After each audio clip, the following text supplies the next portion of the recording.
Miami Heat Nation, what is going on? So, in today's video, we do got some breaking news involving one of our best perimeter defenders, and the injury bug is already hitting the Miami Heat early in the offseason.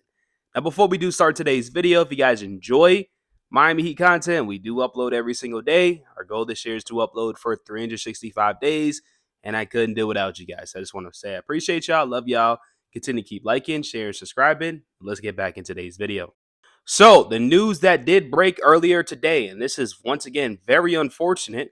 It says Miami Heat forward Haywood Highsmith had successful surgery this morning to repair a meniscus tear in his right knee, which he suffered while training in Baltimore. It says he will begin rehab immediately and is expected to miss 8 to 10 weeks.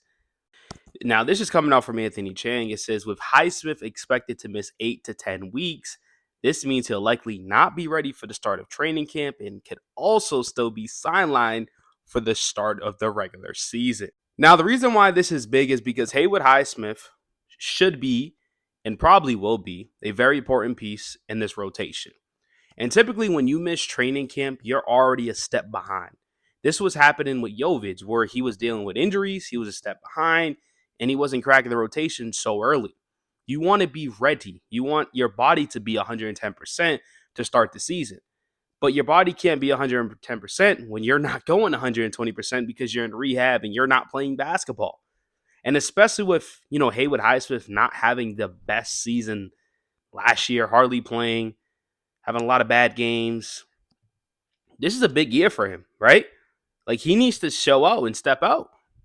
So, like I said, this is very unfortunate. This typically happens, in the offseason when a lot of players, you're training, you're going a little bit too hard, and then you injure yourself. And thankfully, it's not like a longer injury. It's only 8 to 10 weeks, and maybe he misses game one and stuff like that. Could be way worse. But even with players that are playing right now, like Norman Powell, I believe he plays today. Hopefully nothing happens with him. Nikola Jovic, these dudes are actively playing basketball. Injuries do occur. They're going hard. You know what I mean? So I'm hoping that no one else gets injured. I'm hoping everybody gets to training camp healthy and we get to see the training camp battles. You know what I mean? So once again, let me know in the comment sections, what do you guys think about this injury about Haywood Highsmith? Also talking about Norman Powell and Haywood Highsmith, it says Norman Powell getting number 24 from Haywood Highsmith. He goes, we negotiated and found something fair. He said, you're the vet and you have worn it your whole career. I'm not trying to disrespect you. It says it costs a little, son, but we'll keep that under the wraps. So I think this is pretty cool. Typically players want their jersey that they wore pretty much their whole career. They're very big on this. A lot of players would pay a lot of money just to get that number. And honestly, as a basketball player like I am, I do the same thing. If I've been rocking 0 since I was 5 years old, I want to rock 0 when I'm 30. You don't want to change the number up. So respect to Haywood Highsmith, because a lot of people be like, no, like, I'm not giving up my number, even if you offer them money.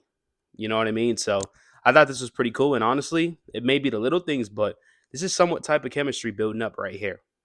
And then also Brian Windhorst and Tim Bontemps on the Miami Heat. He goes, Windhorst, do they extend Norman Powell? Do they extend Tyler Herro? And at what number? Bontemps, both fall into the same buckets as Austin Reeves, combo guards who are good players, but there isn't a volume trade market for them. So this is interesting. Like I said, I brought it up previously in other videos. What do the Miami Heat do in this position? They are going to extend Tyler. It's just a matter of when.